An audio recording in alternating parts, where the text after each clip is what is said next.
faced my father's anger and disowning of me, only to find out later that the man I thought I loved, so hindi si Vance yun, deceived me. He had his own family in the US at the time we had a relationship. Parang teleserye. So, ano-ano? Parang ano? Ika-anim na utos. Sayang, hindi ko pa yun napanood. Hindi tuloy ako makarelate. Okay. My world crumbled. My world crumbled. The first time I discovered the truth, I experienced what it meant when they say, my knees turned to jelly. No? Talagang napanghinaan ako ng loob ng husto. My world crumbled and I sought God. He graciously forgave me with some unhappy consequences as the Bible had promised, di ba? Sabi sa Word of God, do not be deceived, God is not mocked. Whatever a man sows, that he shall also reap. No? So, I was forgiven, but I had to face some unhappy consequences. I was able to slowly go back to my student life, to serving in Diliman Bible Church, so yun yung church namin dati, to my father's loving embrace. I joined SV and God used it to protect me from such men. I was also able to get an annulment for that marriage that was null and void from the beginning. Slowly, the Lord began to show me that only He can satisfy me. My satisfaction wasn't in having a wonderful relationship. It wasn't in having my ambitions fulfilled. Nung freshman kasi ako, Cory Aquino came into power, so gusto ko maging presidente ng Pilipinas. Magpakababaw na ambisyon ko nun. No, so it wasn't in having my ambitions fulfilled. It wasn't in having lots of friends. It wasn't even in having good grades, although that would be a fruit of having a satisfying relationship with God. Instead, I was made for God, to glorify Him and to enjoy Him forever. And I slowly learned to be content and happy, to serve Him single for the rest of my life. No, I really wanted to, kaya lang, diba, hindi naman tayo Katoliko, pero kung pwede maging madre na lang ako, no? Yung to be single and to really serve God for the rest of my life. Yan talaga yung gusto ko. God gave me the privilege of serving Him in our local church as a cell group leader and as part of the exec committee of the Young Adults Fellowship. Siyempre, Vance was also part of that committee. So, si Vance is a graduate of Archie, dito din sa Diliman, pero hindi kami nag-abot dito sa campus because he's almost 7 years my senior. Pero sa Young Adults Fellowship, nag-abot kami. We were both serious in our ministry. We ran evangelistic summer camps for 500 plus people. We belonged to the same discipleship class. He became a constant visitor to our UP Village home kasi on the way daw palagi sa MBA night classes niya. And even to meetings of other ministries I served in. So to cut the long story short, under the guidance and counsel of our pastors, we started a relationship based on mutual respect and admiration, and of course, love and attraction, di ba? Hindi pwedeng wala yun. So from the beginning, we both knew that God called us to serve Him together. Side note, graduate na ako noon ng college. So, looking back, kasi ang hinihiling ng daddy ko sa akin noon, magkakaroon na akong relationship pag-graduate na ako ng college. And I really rebelled against that. High school pa lang may boyfriend na ako. Pero, looking back, sabi ko nga, sobrang wise pala nung advice ng dad ko. Sobrang wise nung, actually hindi lang advice, command, no? Instruction. Kasi ibang-iba from my previous relationships na parang wala, babaw-babaw niya kasi high school pa lang di ba? Pag ano na pala, pag nag-work na kayo, pag tapos na kayo ng college, mas enjoy magkaroon ng relationship. And yun talaga yung perfect time kasi andun na yung maturity. Andun na yung nare-realize niya na kung gaano kahirap ang buhay, na dapat pala seryoso tayo, yung ganon. So, warning yan ha. Okay, so, we knew that knowing, loving, trusting, worshiping, serving God together will be the greatest reasons for us to get married. We did not have many ambitions and desires for our family, only that we can serve God together. So this affected all our decisions from day one. We opted not to buy a house. No. Vance has been a real estate broker for 29 years, and it is very easy to get rich in such a profession. But we are still renting an apartment, so our clients laugh at us whenever they learn about this. Vance received lucrative offers in his industry, but he chose this small business so we can devote our time to ministry. God chose to withhold the gift of children from us, but we never became depressed or unhappy about it. We were happy to realize that He gave us a unique calling in the church. You see, because we had the flexible business of a real estate brokerage, and we had no children, we served in Hira Christian Church, our local church, almost full-time, but without needing financial support from the congregation. So, siguro parang Priscilla and Aquila in the book of Acts.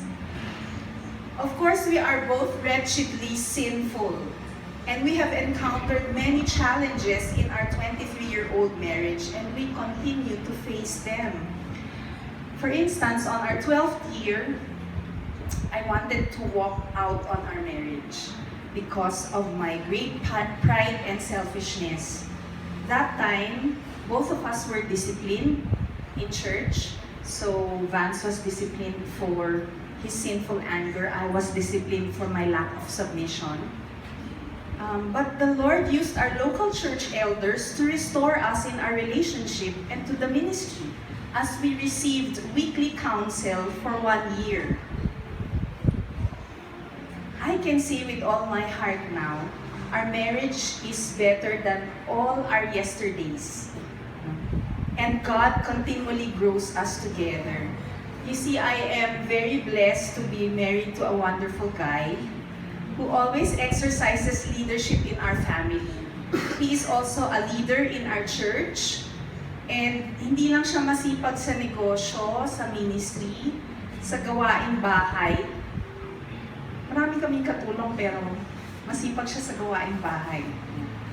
Masipag pa siyang manligaw sa akin araw-araw hanggang ngayon. So, yes! So, gusto niya palagi kaming nag-debate. Tapos, nag-I love you yan sa akin mga 20 or 30 times a day. Parang gusto na yata niyang bumuka yung lupa. At lulunin siya. So, tapos pinaglilingkuran niya ako sa bawat pagkakataon na mahanap niya. At masaya akong maging katuwang niya sa ministry. So, we both serve the church together and separately in many capacities. Sa church leadership, elder po siya sa church. We both teach small groups. We're both in the media ministry. Nasa administration of the church po siya. Siya ang volunteer administrator ng church. Nasa youth ministry ako.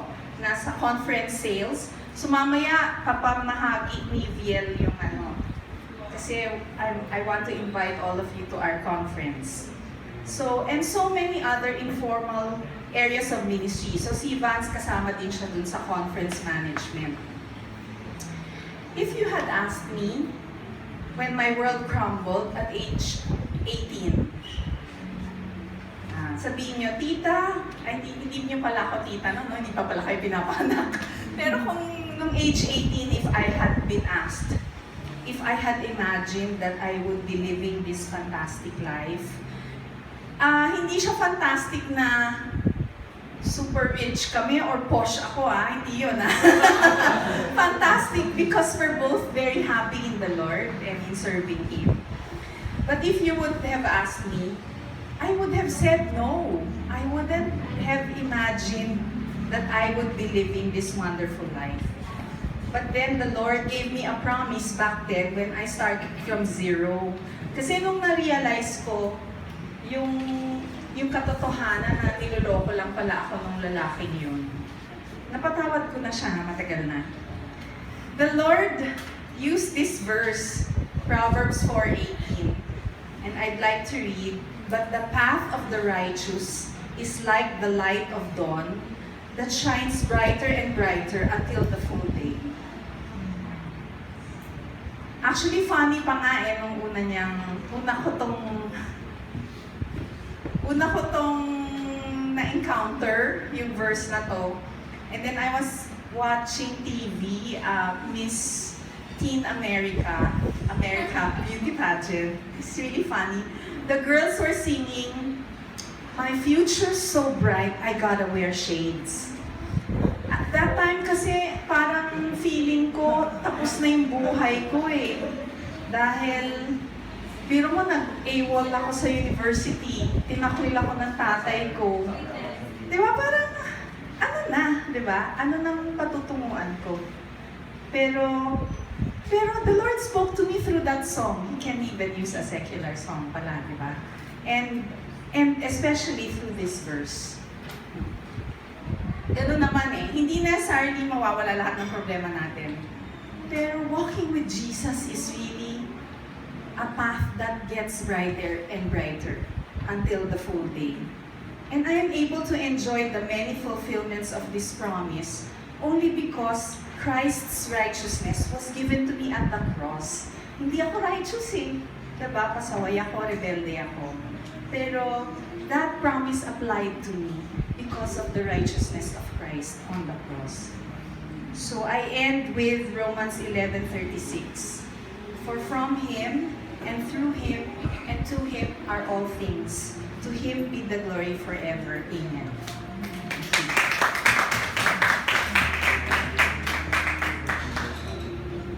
Good evening. Thank you for You're supposed to sit there, man. inviting us. Thank you for inviting us to this prestigious organization.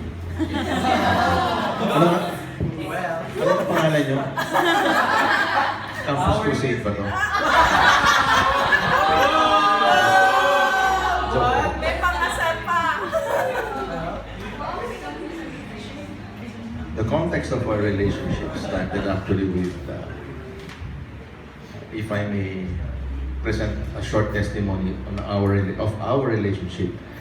That was the time when I wasn't looking for a relationship. At that time, when we were working together, precisely because I came out of a very messy one, and my heart, napagod yung puso ko. I don't know if you don't experience that yet at your ages. I think where you are right now, you should be focused on honoring your parents by studying well. I don't know you men, why you are in this organization. Somebody said that, are you here for discipleship? Or disciple chicks? Are you active in evangelism? Or evangelical? Siguro to alam niyo na, Bible study? Or Bible study?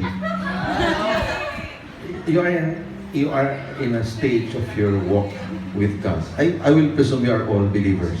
Okay? Kasi otherwise, hindi tayo magkakaintindihan. When you can, it's a blessing where you are right now, at your ages right now, where you can follow God and walk right before Him. I didn't have that privilege. Okay? I got to know God, found me at an age, and after school na I was already working. But in His sovereignty, I was chosen, elected. I met God. I was drawn to Him in a young adults camp. And for me, that camp was an eye-opener. Kasi after that camp, ang nangyari was yung mga leaders ng camp that were